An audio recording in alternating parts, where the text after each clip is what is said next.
Greetings, everybody. How are you all doing today?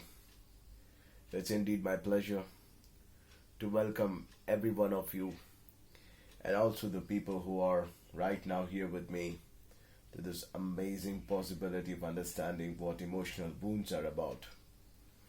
Emotional wounds are very, very problematic in their own way when they're not addressed properly because this is the most neglected thing ever.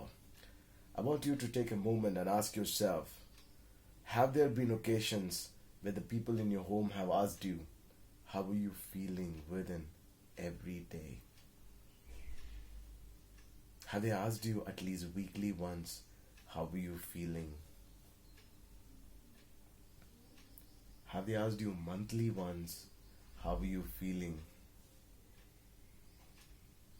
Have they asked you yearly once, how are you feeling?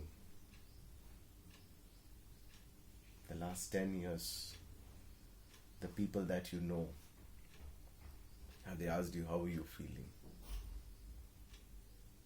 So when nobody asks, how are you feeling? It's a very clear indication they don't give a damn about how you feel. But you see people who have asked you, what do you do? Which college you're studying? How much marks you're scoring? Which company you're working for? What business you're doing? And they're also interested in knowing what the turnover is, though they may not have the guts to ask you directly. This is the world we are living in. A world where our feelings don't matter. But the fundamental essence of any doing is only because we want to generate a very pleasant feeling for ourselves. And this has been ignored very largely.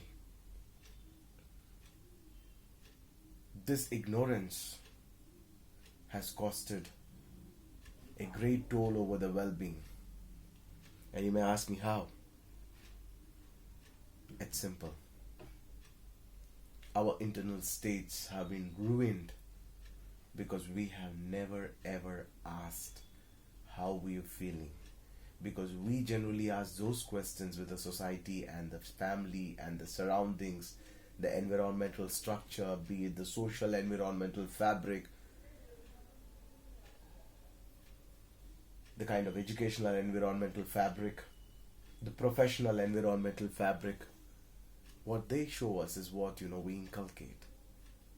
But the people who have decided to think for themselves have realized there is a very, very important thread that they have missed.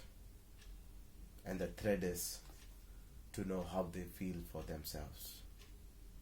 Because this is something that nobody teaches you. This is something that nobody talks to you about. And somewhere it's embedded deep in our subconscious mind that it's okay to neglect our internal states. But behind every action that you do, it is your internal states that matter, isn't it?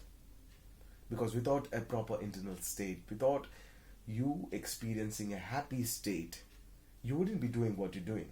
So your motivation to be rich, your motivation to study, your motivation to get marks, or your motivation to get a good job, or your motivation to earn money is essentially to create a good feeling within you, be it in the form of respect when someone gives you, or you buying something expensive for yourself, or you living kind of a good lifestyle. It's all essentially to create good feeling. Now you need to focus on this directly. When every action that you're doing is for feeling good, isn't it important that you are aware the process of doing whatever you're doing must happen in pleasantness?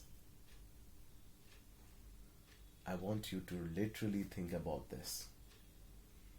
Because if you're not going to think about this, the people who are capable enough of generating misery, who are themselves miserable, can very easily magnetize you towards a world of misery. So your whole life will end up, staying hungry for money, They say, business lessons talk to you about be hungry for money, be hungry for growth. What do you call a person who's hungry on the road every day? What do you call him? What do you call him? A beggar. Do you want to be a beggar of life? Or you want to be a very rich human being in life? I leave the choice to you. Great day.